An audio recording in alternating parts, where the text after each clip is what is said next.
আপনাকে লক্ষ্য রাখতে হবে, জামাতের সঙ্গে যখন নামাজ আদায় করতেছেন, এই জায়গায় সবচেয়ে বেশি ভুল করি আমরা। খুব ভালো করে খেয়াল করুন, সবচেয়ে বেশি ভুল করি।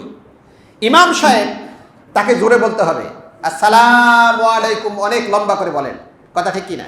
কারণ জোরে না বললে তো পিছনে মুক্তাদি শুনবে না।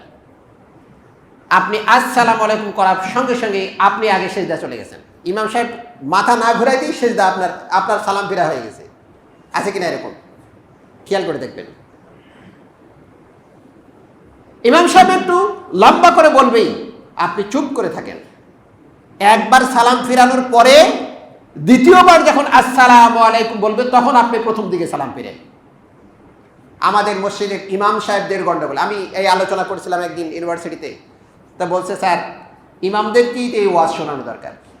ইমাম সাহেবদেরকে আসসালামু আলাইকুম যখন আমরা বলবো, তখন আপনি এরপরে আপনি নিজে মাথা ঘুরাবেন তা না, আপনাকে সালাম দিয়ে মাথা ঘুরে ফেলেন, তারপরে আসসালামু আলাইকুম বলেন, নইলে মুক্তাদির নামাজ একটাও হবে না।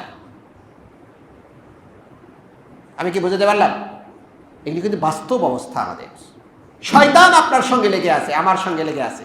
কেমনে করে এইগুলি থেকে আপনাকে মিস্টেক করে দেওয়া যায়, এগুলি আপনার নামাজ না হয় এইদিকে উদ্বুদ্ধ করে দেওয়া যায়, শয়তানের জন্য তৎপর। এই জন্য আমাদেরকে নামাজ আমরা যারা আদায় করব, ইমাম আমাদেরকেও যেমন সতর্ক হতে হবে যে আমি কখন আসসালামু আলাইকুম বলতেছি। আমি ডান দিকে মাথা ঘোরানোর পরে আমি বলবো আসসালামু আলাইকুম, নইলে যদি এই স্টেট আসি, এখান থেকে যদি শুরু করি আসসালামু আলাইকুম এইভাবে মাথা ঘুরাতে থাকি, বহু মুক্তাদি তার আগে সালাম ফিরে শেষ করবে, কথা ঠিক কিনা? সুতরাং আপনাদেরকে সতর্ক হতে হবে, ইমামের আগে যেন না যায়।